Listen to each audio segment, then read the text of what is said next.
durchgesetzt und zugleich eben dadurch in die höchste Verbindlichkeit.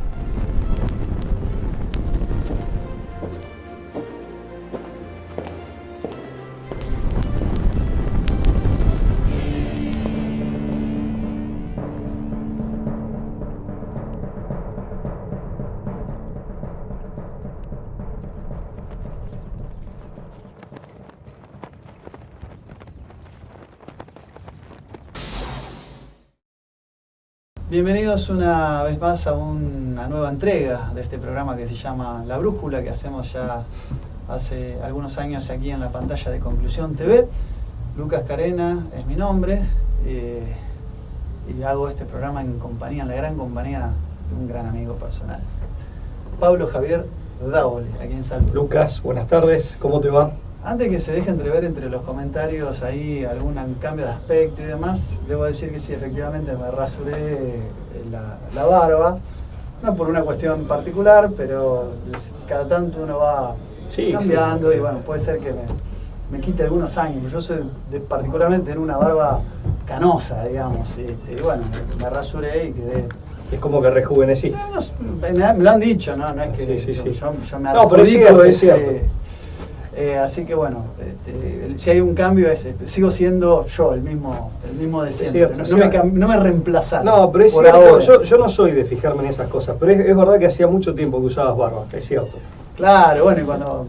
Ya hace un buen par de años, sí, me parece. Sí, pero bueno, antes que los comentarios aparezcan, que seguramente van a pasar, ya sí. Sí, hay gente que es más fisonomista, ¿no? Que se fija más, no, es que nos han comentado, te dejaste el pelo largo, te cambiaste la barba. Bueno, hicimos un cambio, sí, efectivamente.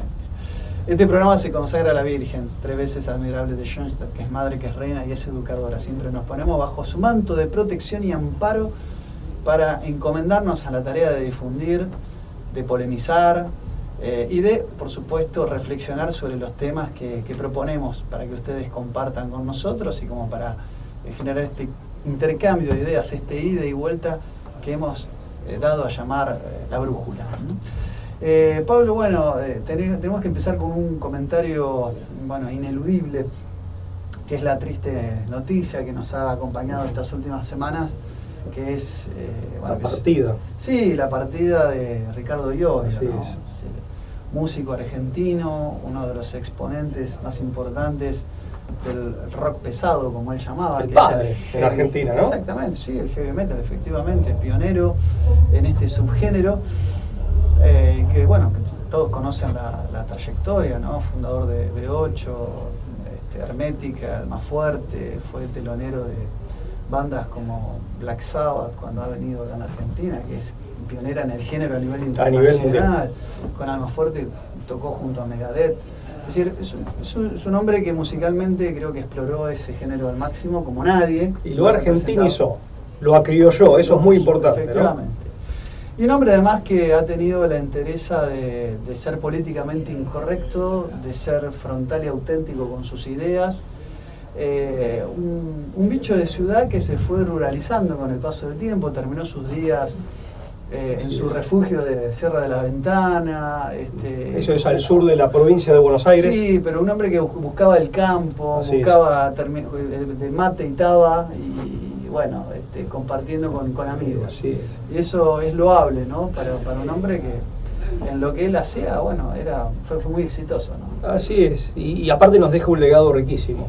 Un poeta, un trovador en el sentido profundo y en el sentido más amplio, de mayor envergadura de la palabra, un trovador criollo, en donde se reúne, bueno, raíces tan argentinas como lo italiano, marcado por su propio apellido, hasta por su cara, ¿no? Tenía cara de Tano, muchos le decían el Tano, y lo criollo siempre lo destacaba a través de la familia de su madre, ¿no? Pero por sobre todas las cosas un hombre... Siciliano por parte de padre y tehuelche por parte de madre. Sí, efectivamente. Hispano-criollo también con algún ascendiente oborogano o tehuelche, lo ha destacado en muchas entrevistas, pero por sobre todas las cosas un poeta, como bien decías vos, el pionero, el padre del metal en Argentina y el que lo argentiniza, ¿no? El que argentiniza, digamos, ese género o subgénero musical, bueno, desconozco técnicamente qué corresponde, pero en definitiva todo ese estilo musical lo lo difunde en nuestro país, lo enriquece y lo argentiniza, lo acriolla. Así que, bueno, también rogamos por su eterno descanso, también para que Dios dé consuelo a todos sus seres queridos, su señora, todos sus amigos, sus parientes. Así que, pero no podíamos dejar de hacer desde nuestro modesto lugar esta mención y este homenaje, que es un homenaje de corazón, ¿no? Bueno, alguien que ha hecho de Malvinas y de la celeste y blanca un emblema de la juventud, un signo de transgresión, de autenticidad y de identidad. Sí, aparte un mensaje profundamente inspirador, ese tipo, Claro, muy fuerte. Pero digamos, logró conjugar la incorrección política, la transgresión de la juventud, sin caer en esos lugares comunes, ¿no? del progresismo, sino que mantuvo una identidad nacional arraigada, ¿no? Ya me meto, si querés, bueno, y digamos, vayamos ya al con tema, la que improvisación que nos caracteriza, pero ya me meto en tema y viene a cuento de Ricardo, porque en definitiva él era un tipo, vos decías, auténtico. Y justamente muchas veces cierta prensa o ciertos periodistas hablaban de el personaje. No, ningún personaje. El tipo era así y se mostraba tal como era. ¿Qué personaje? Ningún personaje. Auténtico completamente. Entonces, justamente en un contexto en donde, como decía Heidegger, es la era del disimulo, y de un disimulo por momentos torpe o por momentos sofisticado que cunde, él era disruptivo, pero era disruptivo ¿por qué? Porque se presentaba de manera genuina, porque se presentaba de manera espontánea, porque decía lo que pensaba y lo que sentía. Era auténtico. Hoy en nuestro programa, vamos a hacer referencia a un fenómeno político en donde justamente lo que lo caracteriza es lo inauténtico, este fenómeno del que vamos a hablar hoy en día, pero te lo dejo, dejo la presentación a vos. Se titula como el capítulo que me compartiste, después podés mostrar si querés el libro. Es un artículo de Rafael Breide-Obeid, que se llama De lo paródico al payaso demoníaco. Así un es. título sugerente, sugestivo, simbólicamente muy potente, pero que tiene que ver con la involución de lo político en el mundo moderno. Me parece que la tesis que marca, él hace una conjunción del aporte de dos grandes autores. Uno es Leonardo Castellani, del que ya hemos hecho mención, y el otro es Gaëtan de Roussel, ¿no? Guillermo Gaëtan de Roussel, de los que tiene realmente un manejo y además Breide-Obeid hace gala de ser un conocedor de la obra de estos dos autores, y que nos presenta este tema, ¿no? tan interesante y en la forma en que lo expresa. Sí, es un artículo que está incluido en el volumen 2 de esta obra altamente recomendable del doctor Breide-Obeid, que es Política y Sentido de la Historia. Son 3 tomos, una obra realmente muy recomendable, y es un artículo que está incluido en este volumen 2. Y bueno, sin ningún tipo de galimatías inconducentes, el disparador, cuando uno empieza a discurrir por las líneas de este documento, en particular de este artículo, dice que la consabida frase, el demonio es el mono de Dios, siempre nos hace ver al payaso que hay en el diablo, ¿no? La presencia de lo payasesco, de lo depreciado, de esa caricatura, del demonio como imitación, dice. Pero podemos llegar a olvidarnos, dice Breide-Obeid, de otra dificultad, tal vez más grave, que esto es no ver al diablo que hay en el payaso. O sea, vemos al payaso que hay en el diablo, pero no vemos al diablo que hay en el payaso. Y este es es el eje, ¿no? El disparador también. El disparador, ¿no? que va a desarrollar en las líneas consecuentes del artículo. Y lo que pasa es que si uno se pone a reflexionar, el mal en definitiva es deformación ontológica, es deformación del ser, eventualmente monstruosa, cuanto más grave sea, con lo cual siempre en el mal, en mayor o menor medida, siempre, según sea su gravedad, siempre en el mal va a haber algo de ridículo, de patético y de loco, de enajenado, ¿no? Porque es deformación. Esto yo lo trato, digamos, basándome en Castellani y en partes del libro Psicología Humana, en un artículo que escribí hace un tiempo, Joker, ¿no? Signo de nuestros tiempos, en referencia a la figura del Joker o Guasón, que también es un payaso claramente demoníaco. O por lo menos que se ha ido demonizando en las distintas expresiones que ha tenido a lo largo del tiempo, desde su aparición inicial en el cómic en relación con este otro personaje que es Batman. Pero bueno, sí, en el mal siempre hay algo de desviación que termina en lo monstruoso o que conduce a lo monstruoso, ¿no? Bueno, para plantearlo, Brady O'Bate se basa en dos actores que presenta Gaëtan de Roussel, dos personajes de una política enferma, así los presenta. ¿Cuáles son los dos grandes personajes de una política enferma?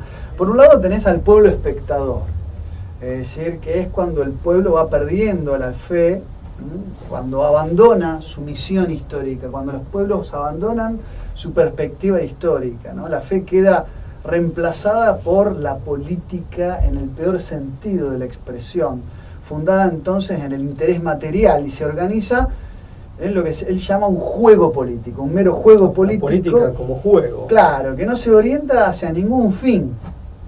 Acá yo cuando leía este artículo, que amablemente me compartiste, pensaba también en los aportes que hace el economista Joseph Schumpeter cuando él plantea el juego de la democracia.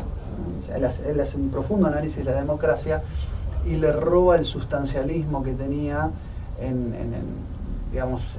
el siglo XVIII, en el iluminismo, y también un poco bien entrado ya la sociedad de masas. El análisis que hace Schumpeter de la democracia como un juego por el caudillaje político, es decir, donde ya no hay un sustancialismo basado en ideas como el bien común, un contenido ético. Claro, un contenido una ético, sustancialidad ética. o la idea incluso de voluntad general, ¿no? De Rousseau, esta idea de que existe una voluntad general. Si tal cosa existiera, dice, es indemostrable. Lo que hay en realidad es una libre competencia, como si fuera un mercado, donde hay una libre competencia por cautivar a un pueblo espectador. Hay un caudillaje político que lo que hace es mostrarse en una vidriera, una suerte de pasarela, y lo que va a tratar es seducir con estrategias de marketing. Por eso lleva la política, la reduce a las categorías económicas. Claro. Schumpeter. Entonces lo que hay es un juego de seducción, como cuando alguien te vende un producto. Es decir, el marketing político es la única forma y plataforma de hacer y entender lo político, y el pueblo espectador, cuanto más espectadores, más la democracia sirve como para generar este mercantilismo de lo político. Y me hacía acordar un poco esto del pueblo espectador a las contribuciones de Schumpeter, tal cual, de desingenuizar la democracia, ¿no? Sí, o por lo menos de mostrar aquello en lo que se ha convertido. Y tanto más grave tratándose de una pretendida democracia en donde en definitiva se supone que el pueblo aparece como un actor político fundamental. Más allá de si es democracia directa o indirecta, pero debería ser el gobierno. Claro. De todos. Bueno, vos sabés que el doctor Luis María Bandieri, otro gran jurista de nuestro país, profesor ya retirado de la UCA de Buenos Aires, en Buenos Aires, siempre decía que a la democracia se le ha extraviado el sujeto político fundamental, es decir, el pueblo. La democracia ha extraviado el pueblo justamente porque el pueblo ha quedado reducido, miniaturizado, ya no a actor político, o a sujeto político, sino a mero espectador. Y yo total. Tal cual. Y yo me acordaba de Walter Lippmann, decano de la prensa gráfica estadounidense, a quien hemos citado en innumerables ocasiones aquí en La Brújula. También en nuestro libro. Totalmente, en el libro La Guerra Invisible, efectivamente, que en 1922 escribe su famoso libro Public Opinion, en donde habla de la manufactura o manufacturación del consenso. Sí. Y ahí él plantea que la democracia, que según él, la única democracia viable, y fíjate qué impostura, ¿no? Qué falsificación, la única democracia viable era la democracia de los espectadores o la democracia del borrego, que en definitiva hace de la política un show y también, como dice Brady O'Bate, un juego. Él entendía que esa era la única manera en que, digamos, una democracia que en el fondo no es tal. O sea, porque queda vaciada del sentido que pretende tener. Unas palabras respecto de esta reducción del pueblo a espectador, que vos lo dijiste muy bien, a tenor de lo que señala Brady O'Bate. Dice, cuando el pueblo abandona su misión, ¿no? O sea, olvida o abandona su misión, que en definitiva es olvidarte o dejar de lado tu propósito histórico, es decir, tu razón de ser como pueblo. Y esto también genera, me permito agregar, y esto me lo apunté, una suerte de alienación, de enajenación, si vos en definitiva extravías tu propia razón de ser, e implica la pérdida del sentido de tu propia dignidad y una mella objetiva a tu propia dignidad como pueblo, porque en definitiva de esa misión que anida potencialmente en tu propio ser, si vos la perdés o la desatendés, necesariamente esto va a mellar tu propia dignidad y conduce también a perder de vista, a invisibilizar, o que vos pierdas el sentido de esa misma dignidad que queda como atrofiada ahí o olvidada. Sí, la idea de pueblo con una identidad, con un sentido y con una perspectiva y misión histórica. Totalmente. Que siempre los pueblos tuvieron a sus conductores, pero también siempre se vieron identificados con una perspectiva y una mirada histórica, con un horizonte común. Totalmente. Aparte, el conductor siempre estaba consustanciado con ese pueblo, en una actitud protagónica y activa, atenta también como mínimo. No puede hacer nada el conductor sin el pueblo, y además, en definitiva, brota de esa matriz que es la comunidad en su conjunto. Claro. Bueno, el pueblo como espectador lo que genera es una política reducida al mero juego, dice el autor, y nos presenta, entre otras cosas, al motivo, a que todo se convierte en motivo de mofa. Es decir, todos esos elementos identitarios que acabamos de decir que se pierden junto con la misión histórica del pueblo, el patriotismo, la familia, los próceres, la religión, la autoridad paterna, la fidelidad, la honestidad, etcétera, se convierten en motivo de mofa. De burla, ¿no? Sí, claro, realza, dice, este pasaje bíblico de Lucas 6:25, donde Cristo amenaza a los burladores de un pueblo. Sí. Dice, ay de los que ríen porque llorarán, ¿no? Toma ese postulado y nos presenta el segundo actor junto con Guérin de Roussel, que es el jugador, ¿no? Una cosa respecto de la mofa, yo me acordaba de esta... Sí, cuando se empieza a ridiculizar todo, ¿no? Claro, totalmente, y todo queda, o sea, como mínimo hay un extravío de una pérdida de la gravitas, es decir, como virtud, que es la gravedad en el sentido de, digamos, saber asignar o reconocerle a cada cosa su importancia y por lo tanto darle el trato correspondiente, el trato adecuado. Cuando vos perdés el sentido de la importancia de cada asunto, de cada tema, de cada cosa, queda esto que denunciaba Enrique Santos Discépolo, tal vez el hombre más importante del tango argentino en cuanto, por lo menos en cuanto a las letras, ¿no? Con mayor vuelo sus letras, cuando dice en el tango Cambalache, en el mismo lodo se queja todos manoseados, ¿no? Queda todo manoseado. Bueno, el tango es metafísica que se baila, ¿no? Sí. Efectivamente, sí, lo que se pierden las jerarquías, se pierde el sentido de lo adecuado y lo inadecuado, Claro. El sentido del respeto por el mayor, ¿no? Es decir, en esta mofa lo que entraría es claro, ridiculizarse todo. Todo empieza a ser ridiculizado. Bueno, y acá aparece el segundo actor, que es el jugador, que es un histrión. El escarnio, ¿no? El timador, es el creador de un mundo ilusorio. Acá aparece la idea esta del malabarista, del que genera, de alguna manera, el ilusionista, que ya deja de ser el responsable ante Dios, como era el antiguo gobernante, alguien que tenía una potestad, pero que era el que tenía en última instancia que rendir cuentas ante el verdadero conductor, que era Dios, porque claro, era un atributo de la conducción, es un atributo divino, que en todo caso es delegado. Esto lo aclaramos cuando hicimos el programa sobre Atilio Mordini, ¿no? Esta idea de cómo emana el poder, el carácter sagrado del poder temporal. Sino que ante la opinión pública de los espectadores se convierte en un timador. Aparece el timo como el elemento fundante. Dice, me gustó, esto es como el arcano del tarot. La política se vuelve cosa de magia y azar. Un prestidigitador, ¿no? Exactamente, acá aparece la habilidad y la destreza, ¿no? Del secreto y la sorpresa, ¿no? La impostura y la mentira se ponen de relieve, ¿no? La figura del jugador está relacionada también, dice, con la del bufón, el enano y el payaso. Es casi como un distractor, es aquello que hace perder, desenfoca la mirada. Ahora es interesante que él lo plantea como un Alguien que proceso en entretiene. paralelo, ¿no? Sí. El pueblo se va vaciando de su propio sentido, entonces se va convirtiendo en espectador, asumiendo ese rol de pasividad. La política se va convirtiendo en juego, y yo agrego en show, y en definitiva el político se va convirtiendo en este histrión, o en este jugador. Sí, hay correspondencia, O sea, hay claro, correlación, es no una- necesariamente causalidad, no dice Claro. una cosa es consecuencia A mí me directa de la llamó otra. mucho eso, yo me acuerdo un poco esa frase que se dice medio... Involucionan a la par. Claro, efectivamente, como que se produce un círculo vicioso. Y me acuerdo de esa frase que se suele usar, mentime que me gusta. Muchas veces este pueblo reducido a mero espectador o público espectador queda reducido a eso, ¿no? Y adoptando esa actitud, como asumiendo el disimulo del cual es víctima. Sí, sí. Dice, no se pasa automáticamente del combatiente de la era agonal al payaso de la política del juego. Hay como una transición paulatina, pero ininterrumpida. Es decir, hay todo un camino que transitar.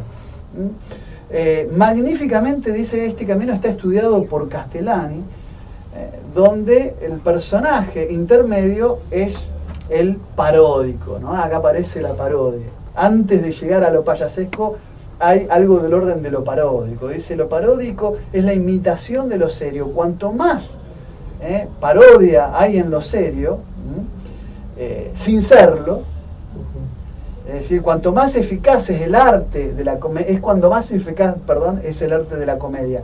Cuanto más serio es lo que estoy parodiando, más eficaz es el arte de la comedia. Y hace Castellani todo una génesis, un análisis genealógico de cómo aparece el arte de la comedia. Es muy interesante. Dice que lo paródico, engendra como reemplazante primero al pícaro y de este emana luego el payaso, el ¿no? payaso mutante. Habla del Hay como payaso distintos mutante. payasos. Pero perdóname, respecto del paródico, es alguien que, por decirlo, digamos rápidamente, se cree su propio papel, ¿no? Es alguien de pose. Claro, pero que efectivamente queda cautivado o capturado en su autopercepción por su propia simulación. El paródico todavía no tiene mala fe, no es, o sea... No, es una construcción de mampostería, pero realmente cree por ahí que incluso es un conductor de algo. Es casi como si fuera un títere sin saber que está siendo Claro, eso digitado, dicho ¿no? más vulgarmente, se come su propio papel, ¿no? Efectivamente. O su propio personaje se lo devora a sí mismo. El paródico engendra como reemplazante el pícaro y el payaso mutante, dijimos, ¿no? Dice, pero esto lo que hace Castellani es ubicarlo en la historia del mundo moderno. Dice que con el Renacimiento, no por nada, aparece la picaresca, como incluso como una suerte hasta de un género cultural, como un movimiento. Así es. Y está encumbrado justo y de manera coincidente con el antropocentrismo del Renacimiento. Yo detecté que Castellani, y esto lo trae a colación Breide, claro, detecta tres cambios, tres sustituciones que implican una caída, ¿no? Sí. Cada una de ellas. El paso del teocentrismo medieval al antropocentrismo que viene con el humanismo, en los albores de la modernidad, de la verdad o de la búsqueda de la verdad al sofisma, en definitiva a los artilugios de los sofismas, y en definitiva, y acá viene el fantasma de Maquiavelo, por lo menos del libro El Príncipe de Maquiavelo, digamos, la verdadera política orientada al bien común, por el poder. Claro. O sea, la política convertida en tecnología de acumulación de poder, ¿no? La famosa En separación técnica. entre la ética y la política que con Maquiavelo... Sí, genera esa ruptura. El Príncipe de Maquiavelo, sabemos que Maquiavelo es un personaje complejo él, pero bueno. Sí, bueno, lo que de alguna manera ejemplifica esta depreciación, ¿no? Esta pérdida de ese sentido profundo de la verdadera política, está retratado en la obra literaria El Lazarillo de Tormes, dice, ¿no? Que fue corregido y publicado por el mismo rey Felipe II, ¿no? En España. Que habla de un lazarillo que tenía 3 amos. Dice que son los 3 estamentos medievales que empiezan a entrar en crisis.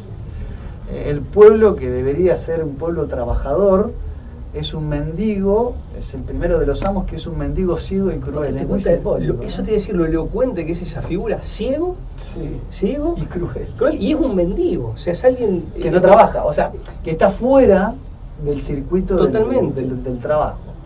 El segundo amo del lazarillo es el clérigo, que debería ser un alma caritativa y sin embargo es un avaro y un mezquino que maltrata, ¿no? Y que mata de hambre al lazarillo.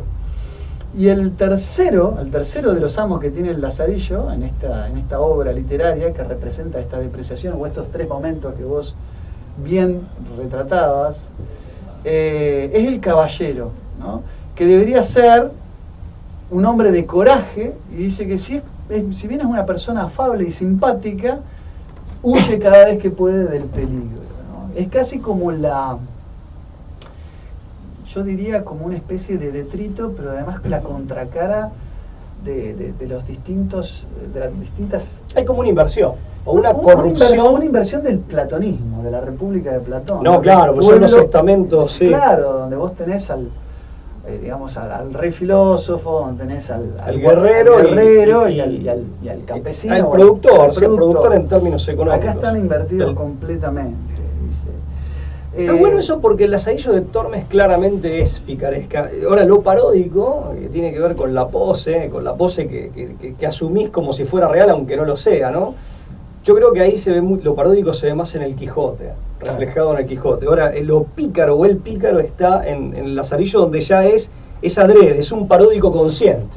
El pícaro es un paródico consciente de su propia farsa, ¿no?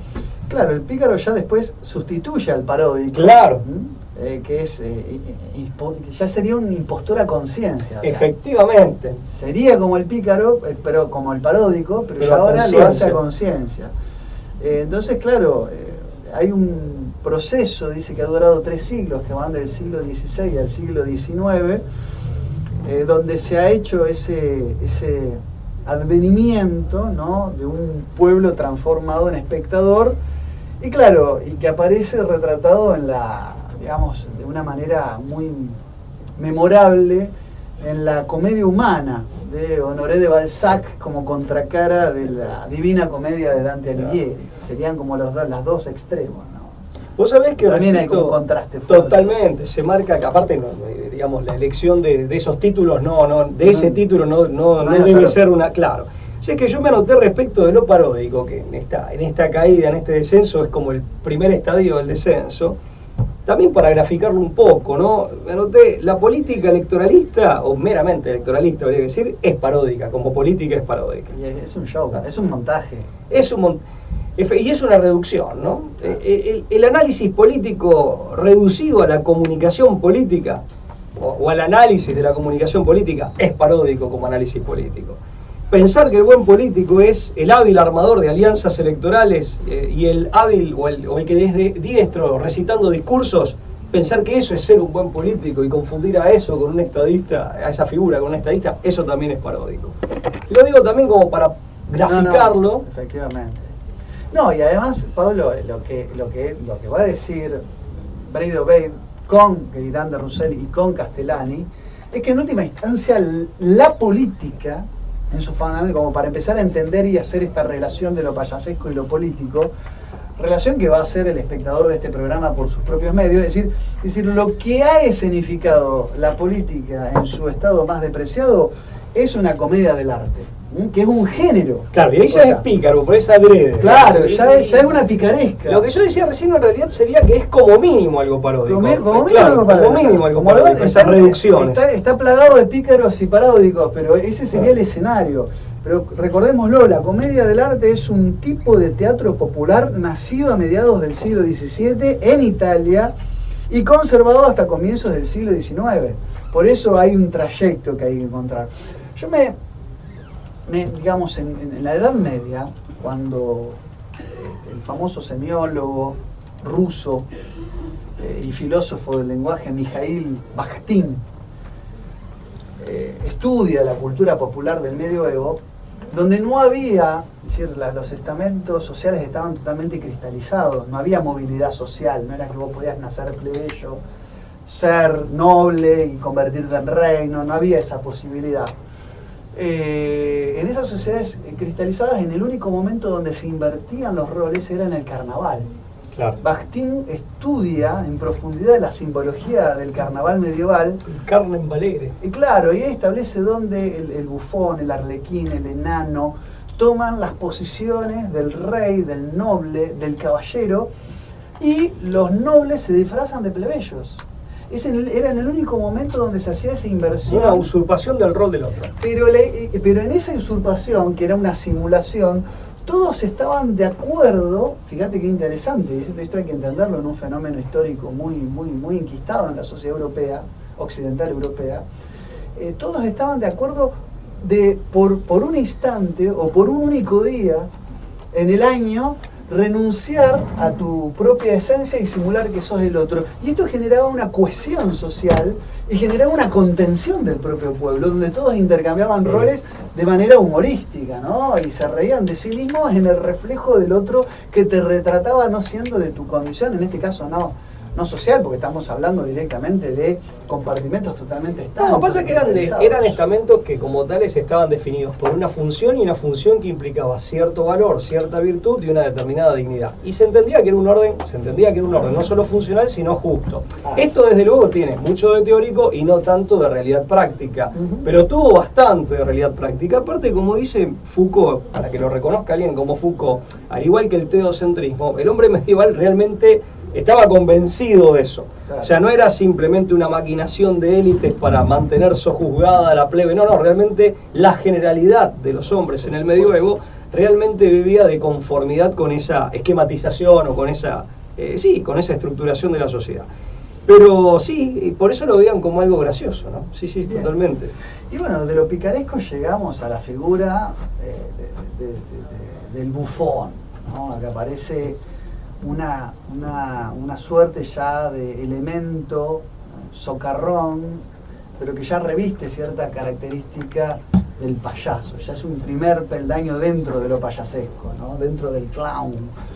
Revela una dualidad de cada serie, en este caso de los espectadores. Dice, en épocas normales se lo ve en los cortejos de los grandes personajes al bufón. O sea, acá es el político, esto lo aclaramos. O sea, el político degenera en algún tipo de payaso y son tipos cada vez más payasescos, digamos, ¿no? Exactamente. El bufón, ¿no? Expresa, ¿no? En tonos graves cosas cotidianas, dice, la idea es... O banales. Y en tono de burla las cosas graves es el reflejo de una sociedad de espectadores con la conciencia desgarrada, dice. Por ahí una inversión. Efectivamente. Lo grave se dice de manera burlona. Y si le da una importancia terrible es una pavada. Y lo efímero se lo exalta como si se tratara de algo de vida o muerte. Se hace toda una solemnidad en torno a la pavada. Si uno quiere detectar una sociedad en decadencia, tiene que, digamos, el primer ejercicio que tiene que hacer, o lo primero que nos tiene que hacer de ruido, es cuando tomamos en sorna aquello que es grave y cuando hay escándalo público sobre menudencias. O sanciones desde el punto de vista social o jurídico. Es sintomático, claro, una sociedad histérica que se ofende por todo, que se señalan unos con otros, él me dijo, esto es cuando... Con rasgaduras de vestimentas o de vestiduras. Es un síntoma de una sociedad putrefacta, ¿sí? Por dentro, ¿no? Esto es muy Sí, y esta contracara, ¿no? Siempre el político payasesco, digamos, encarnado en algún tipo de payaso y el pueblo reducido a público espectador. El monarca inseguro será reemplazado por el bufón imprevisto, dice Braido Bey. No obstante, dice, la comedia no es el fin, sino el preludio de la tragedia. La comedia no es el fin, no es el final del camino, no es el fin del recorrido. Es solo el preludio de una verdadera tragedia. Nada puede salir bien en esas condiciones. Y bueno, acá aparece la figura, ¿no?, de Pierrot, ¿no? La característica más notable de este personaje Pierrot, es su ingenuidad. Es decir, siempre termina engañado, cree las mentiras de los demás. Y es interesante en este punto, Pablo, y no podemos eludir que el artista argentino Benjamín Solari Parravicini, en el año 1938, nos regaló una de sus tan enigmáticas y misteriosas psicografías con la imagen de este personaje, Pierrot, diciendo que gobernará nuestro país antes de que el orden llegue, ¿no? Como siempre todo lo que vaticinó Parravicini en algún aspecto se cumplió, ¿no? Pero acá hay que detenernos porque no eligió cualquier figura payasesca, eligió a Pierrot. Sí, a ver, con total honestidad no recuerdo cuál. En otra parte hablaba del clown, ¿no? También. De un clown. Pero sí, es cierto que él preanuncia, ¿no? Predice la aparición de personajes con estas características, sí. El triunfo del payaso. Y de tragedia, ¿no? Después, en todo caso, sí. después de la tragedia, a modo de expiación y de recuperación, hay, digamos, un momento feliz para nuestro país. Eso está, digamos, incluso en profecías que sería un lindo tema para abordarlo en algún programa, que en lo sustancial son muy coincidentes con otras que ha dejado Don Orione, el cura Don Orione. Sí, habíamos dicho alguna vez de dedicarle sería un tema algún para programa. estudiarlo y tratarlo, pero bueno, Las profecías de Don Orione y las psicografías de en lo atinente a nuestro país, así es. El triunfo del payaso que desplazará al verdadero gobernante se produce por diversas transmutaciones que conducen a la tiranía del payaso demoníaco. Dice, el remedio de lo paródico, va a terminar diciendo, es lo auténtico. Ahora, ¿cuáles son esos pasos de la transmutación, Pablo? Vos que tenés ahí el libro fresco, porque hay todo un proceso de transmutación que nos va llevando, ¿no? Digamos, hay como una especie de tándem de 3 pasos, dice el autor. La jaula de los mediocres, la consagración del mediocre astuto y la tiranía del mediocre engrupido. Sí. Que se corresponden a su vez con tipos de payasos, distintos ¿no? que tipos se de van payasos. sucediendo. El primero lo mencionaste ya, el Pierrot, payaso triste, y el Pelele, manejable, manipulable, que el autor hace una correspondencia con etapas históricas, lo coloca o lo asigna al Renacimiento. Seguidamente el Arlequín, el payaso atrevido, que se correspondería con el Barroco. Después el Polichinela, el payaso insolente y golpeador, que se corresponde con el Rococó. Y finalmente el payaso demoníaco, el clown, el verdadero clown. Después vamos a hacer una referencia a la etimología de esta expresión, que se corresponde o tiene correspondencia con el romanticismo y toda su secuela. En definitiva, de todo esto, digamos, finalmente llegaríamos hasta nuestro tiempo. Pero en el caso del Pierrot, que es el que sucede al pícaro, ¿no? El que le sigue al pícaro, eran todas las propiedades reales del rey, pero invertidas, ¿no? O sea, él dice concretamente, la majestad queda reemplazada por la irreverencia, la potestad por la falta de autoridad, la alteza por la bajeza, el temor es reemplazado por la risa, la victoria por la derrota nacional, los golpes dados por los golpes recibidos. El payaso es la parodia encarnada, hace reír a todos, menos a los niños sensibles que captan su tragedia terrible. Es exquisita la pluma que tiene Breivik. O sea, aparte en breves palabras es muy contundente, ¿no? Sí. Lo figura un poco como el payaso que ya no sabe hacer reír, o que ya tiene que repetir los chistes, ¿no? Totalmente. Es decir, como una especie de payaso descolacado el Pierrot. Claro, es un payaso que ya no entretiene y que finalmente va a ser desplazado. Que pero se repite a sí mismo. Claro, pero ese desplazamiento, lejos de implicar una superación del problema, de esta degradación de la política en política juego, implica un agravamiento del mismo, y ahí pasamos al payaso atrevido, que es el Arlequín. El Arlequín. Que ya de por sí tiene el traje que para nosotros es más común, o sea, el payaso de nuestra infancia que tiene terminó siendo rombos de colores. ¿No? Una chaqueta maltrecha, mal Sí, encajada, sí. desentrazada, pero además de múltiples colores, con parches y trapos, harapiento, es un ser harapiento. Sí, que normalmente tiene el cinturón del que pende un palo, y ya aparece algún signo o símbolo, mejor dicho, demoníaco, ¿no? La máscara es media de color negro, con la gran mancha roja en la frente, pero lo más demoníaco sería que siempre lleva una especie de cuerno, ¿no? La nariz respingona o repingada. Bueno, eso no tiene por qué ser demoníaco, pero te quiero decir, son características muy puntuales, ¿no? A veces con alguna máscara, sobre todo en los varones, con alguna máscara, digamos, que representa el rostro de algún animal. Pero bueno, este sería el Arlequín, que es el payaso atrevido. A mí me llamó la atención lo que dice, el Arlequín es el payaso atrevido. En política comienza haciendo el papel de imbécil, que es uno de los papeles más difíciles.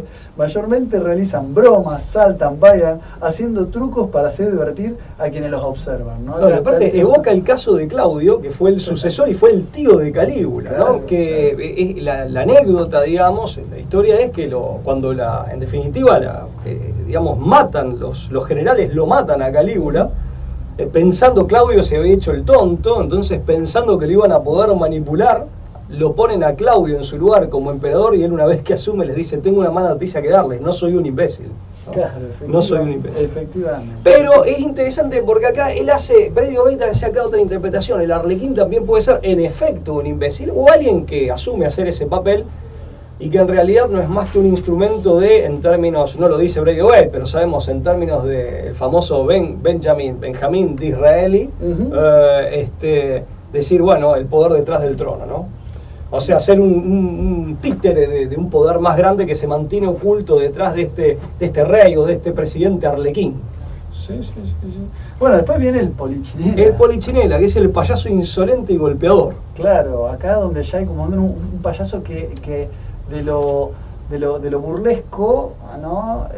Pasa a ser medio como un payaso agresivo. Es agresivo. Que entendí, es como un payaso... Cuando leía la descripción me hizo acordar un poco a Mowell de los Tres Chiflados. Sí, ¿no? Claro. Que es golpeador. Sí, digamos, ya un payaso que se convierte como en un payaso grosero, ¿no?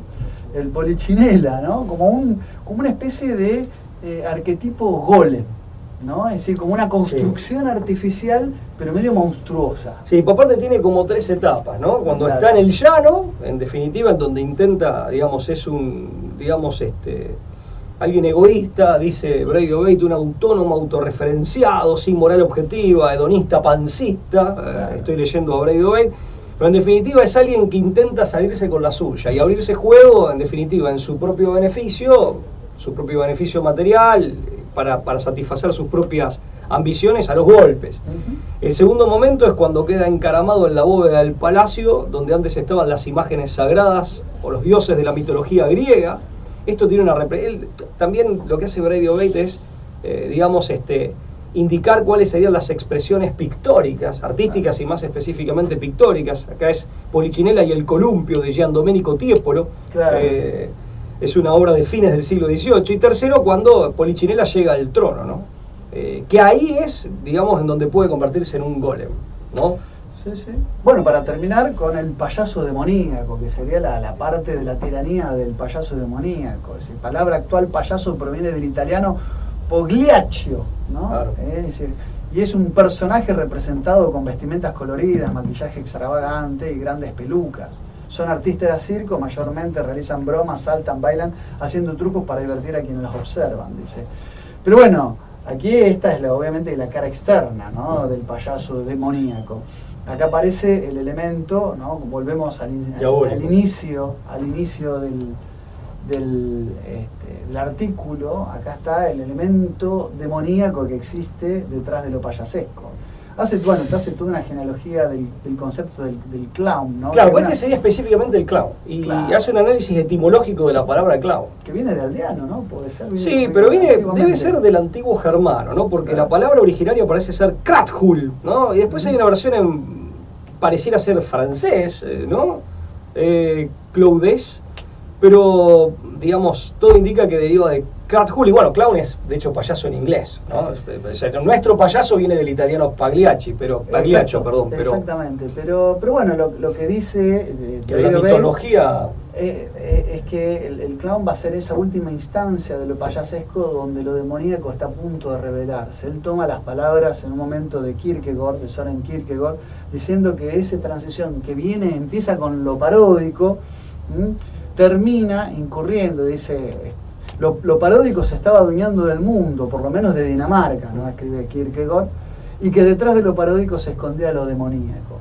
¿Cómo se esconde lo demoníaco detrás de lo paródico? Bueno, a través de la mofa, de la burla, de todo lo que dijimos. Sí, de la transición amigable. De todas esas inversiones, que son subversiones, e implican degradaciones o corrupciones. Y fíjate que el krathul o los krathul en realidad ya no hay rastro humano en esta figura, es sumamente monstruosa y demoníaca. Eran seres alargados y deformes, según la mitología, ¿no? Y la leyenda popular medieval e incluso anterior. Todo indica que esto proviene del paganismo europeo, ¿no? Sí. Y más bien del norte de Europa y los países sajones. Eran seres alargados y deformes que salían de las profundidades de las montañas para secuestrar y devorar niños. Esto es interesante, ¿no? Siempre las víctimas, cuando aparece lo demoníaco, siempre las principales víctimas son los niños.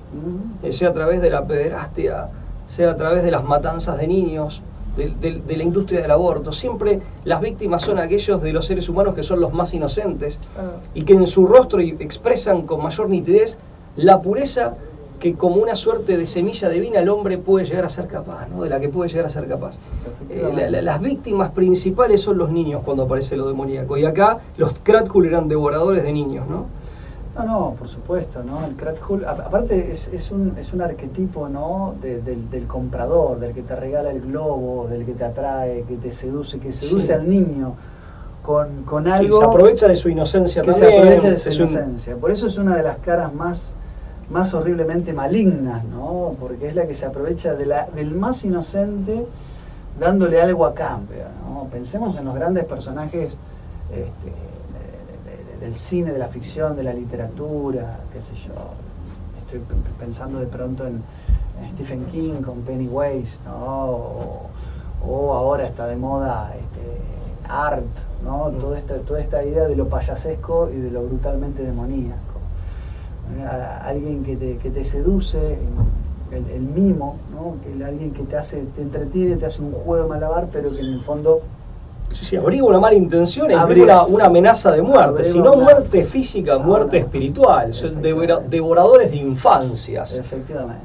O sea, más allá de la muerte física, en definitiva, o de la tortura física, son como mínimo torturas o muertes espirituales, casi, ¿no?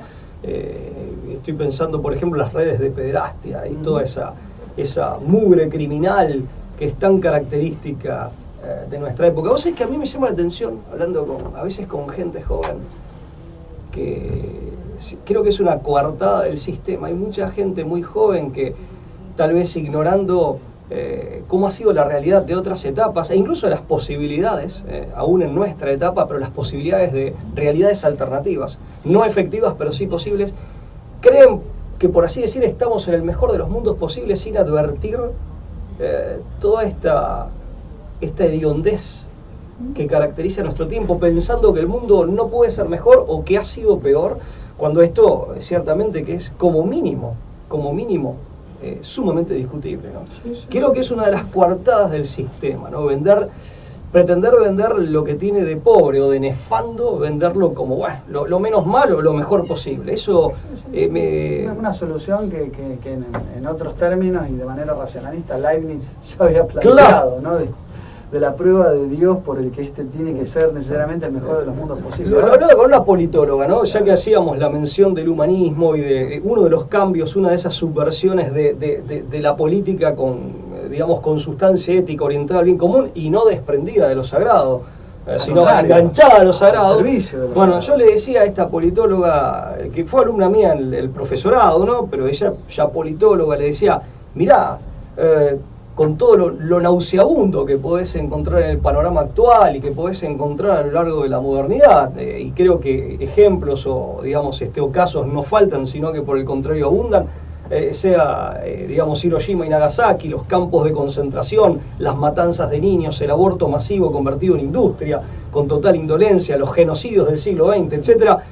Ese es el mundo que es el resultado de las ideas del príncipe de Maquiavelo, y no el resultado de un intento de aplicar la República de Platón o la política de Aristóteles. O sea, porque también hay que hacerse cargo.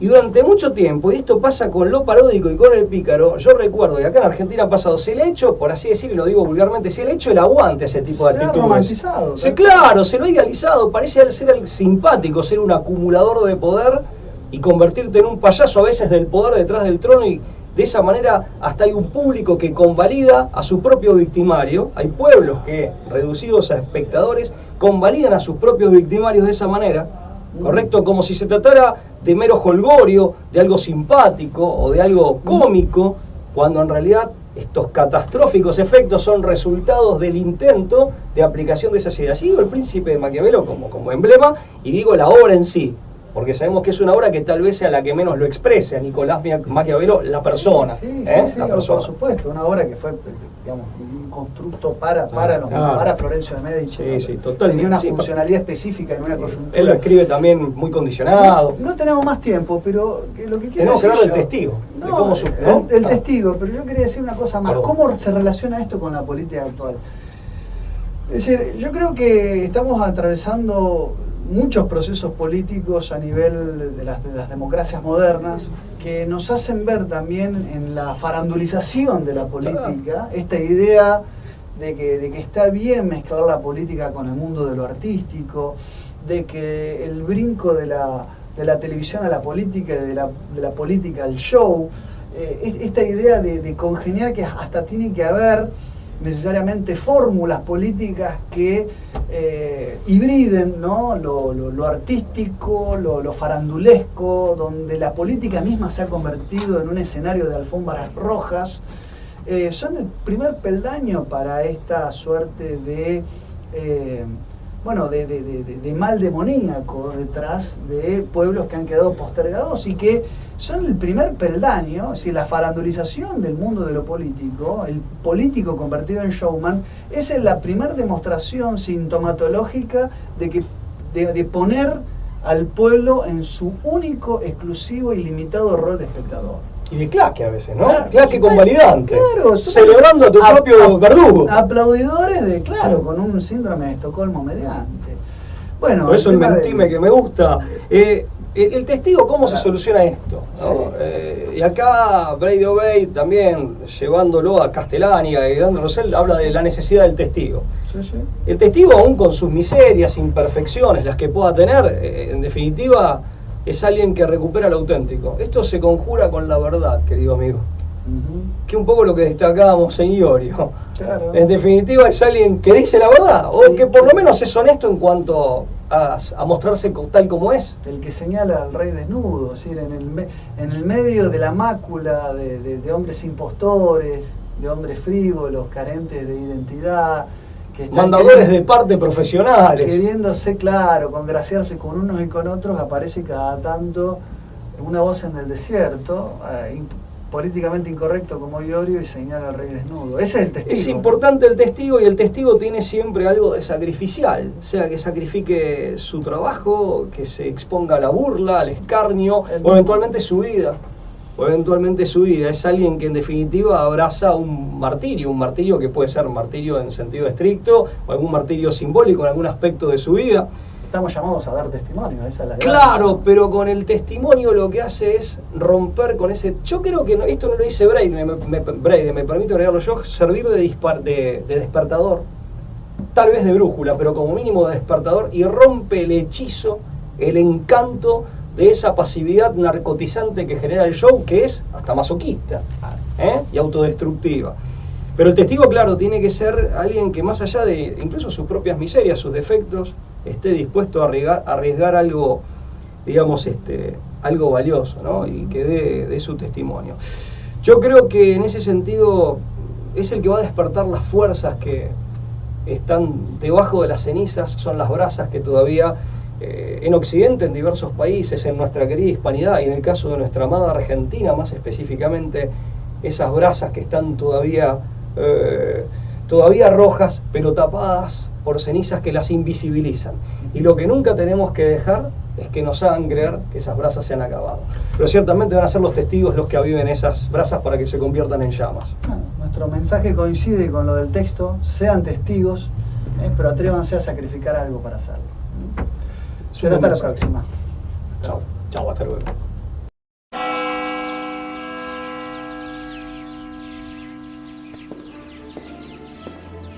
Freiheit gesetzt und zugleich eben dadurch in die höchste Verbindlichkeit.